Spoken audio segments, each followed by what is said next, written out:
Oh, I do hope it's going to be in Technicolor. I'm sorry, but no, it's not. Welcome to Eliza's Media Hot Takes, where I review TV and movies. And in today's video, we're talking about the movie In a Lonely Place. Now, normally, I like to kind of start with a synopsis and kind of work my way into my opinion, but I'm going to tell you right off the bat, I hated this movie. I really hated this movie. Okay, so let's get into the synopsis. So this is sort of a murder mystery, although it's focused more on a relationship than solving that mystery itself. So early on in the film, a young woman is murdered. The man that she is last known to be with is, of course, the prime suspect. This woman in the same apartment building who has a crush on him and has basically seemed to be stalking him is able to provide an alibi, and by doing so, that's how they officially meet. And the movie is about this relationship that she develops with him. You know, they start dating and everything, and she's enthralled. She's very much swept off her feet. Can't tell you why, but she is. And then, of course, she starts to have these thoughts of, well, what if he really did it? Is it possible? I was smart. I covered all the angles. I have an airtight alibi. Dix, if you had anything to do with it, I want to know. And But even as those thoughts start to come to her mind, she just has a really dismissive attitude. It's like it bothers her enough that she's questioning the relationship, but she kind of accepts obvious violent behavior from this guy, and that's really what just totally turned me off about this movie. I believe this movie was released in 1950, so I mean, granted it was 1950, but still. It's just, the storyline was just facepalm after facepalm. I just couldn't take it seriously. It wasn't really interesting. I was just kind of waiting for her to figure things out and just move on. So without further ado, let's just go ahead and get into my rating. I'm sorry, but I give this movie 1 star out of 5. It looked really interesting to me, and I was more disappointed than I've been in a long time. So let's get into what I liked and didn't like about this movie. I'm not sure there's anything I really liked. It just frustrated me so much. I think what really got under my skin the most is that there's basically this underlying theme that women who are with men that they see being violent should just accept it and tolerate it, instead of going, hey, maybe that's a red flag. And it was just infuriating to watch. Now, I have said before, I do try not to hold the time period a film was made against the movie in the rating. But in this case, it was such a heavy theme throughout the movie. It was basically the whole storyline. Tolerate abusive men. That was the storyline right there, okay? You knew he was dynamite.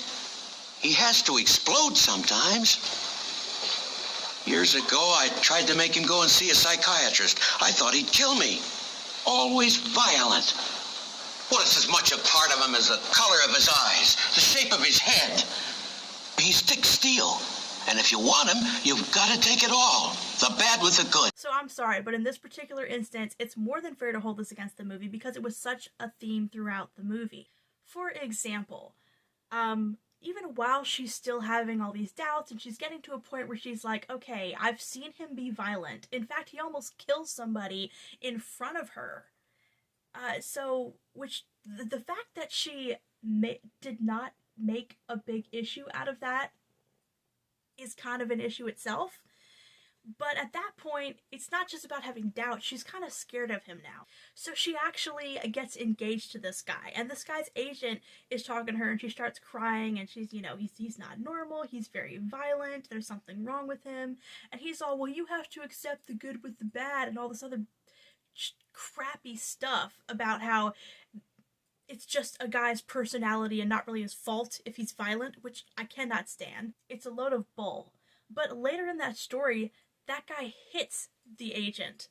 And then there's this really soft scene afterwards where the guy is apologizing. He's like, well, if you want me to find another agent, that's fine. And the guy's like, I think that's best. Are you freaking kidding me? You're telling this woman that she should give her life to this guy and just tolerate abusive, violent behavior, but you can't handle one slap in the face?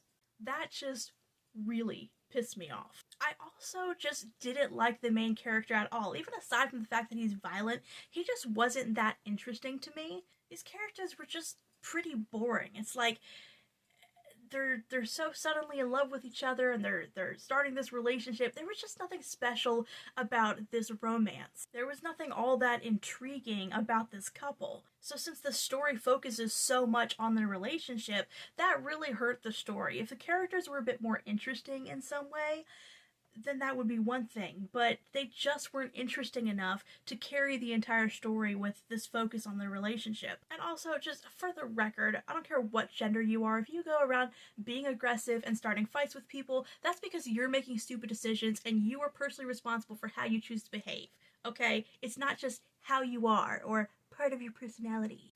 Just stupid. Now, setting aside all these sexist undertones that it's just part of who he is when he's violent, maybe if this couple and their relationship was a little more interesting, this movie would have been better, but they just weren't. I came here because I wanted to say these things out loud and be laughed at. But you're not laughing. I mean, really, this movie is just an advertisement for never date or get married at all. It's just such a great example of how people's emotions and how badly they want to be with a particular person really just stops them from thinking logically at all. Just avoid bad relationships, guys. Avoid bad relationships, okay? That is my plea to you. And finally, now that we are done talking about this movie, let's end this on a positive note. Great things are not done by impulse, but by a series of small things brought together. Vincent van Gogh. Thank you so much for watching.